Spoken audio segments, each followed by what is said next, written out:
Now, I have to bring you down to my level a little bit for 10 seconds. Like, okay, I never take holidays, but if I was to take a holiday, we know the Indian rupee is down by, what, 17% in the last 3 years. But other economies you keep pointing out have also gone down.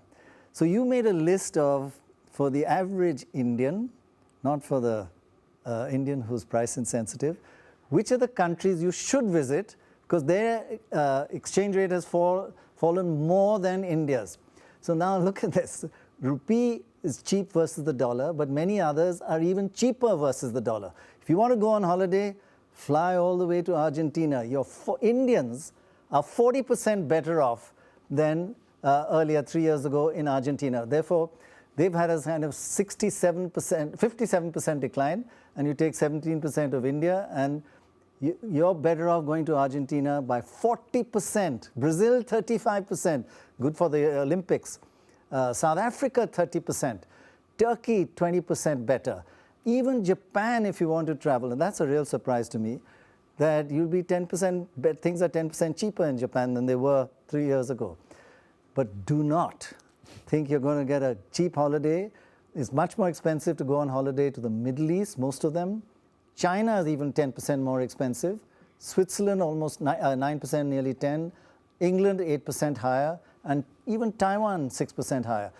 I mean, this actually is down to my level of, now which one to go. But so to think, okay, we dropped by 17%, how terrible, but actually other countries have been much worse. Yeah, no, in terms of, so I think that the economists are quite aware of this, that in trade-weighted terms, the Indian rupee hasn't fallen that much. And I think that this just tells you the extent of the carnage in the currency markets across the emerging world.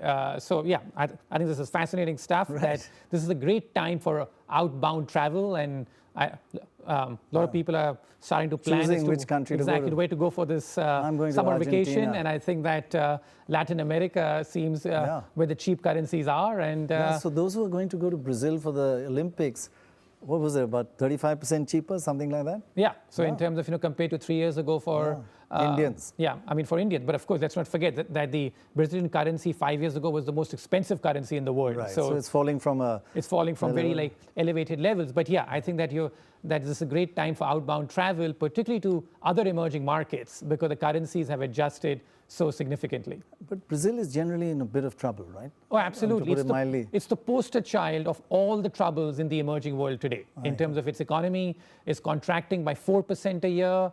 Minus 4%. Yes, minus 4%. Its inflation rate is double digits, and the political mess is captured by one single statistic. It's the only country in the world where the approval rating of the president there is lower than the inflation rate. So in terms of the inflation rate and the approval rating of the president is even lower than that. So lower than 10%, and so in terms of the most unpopular leader in the world today is Dilma in Brazil. So that just tells you how bad the situation is in Brazil.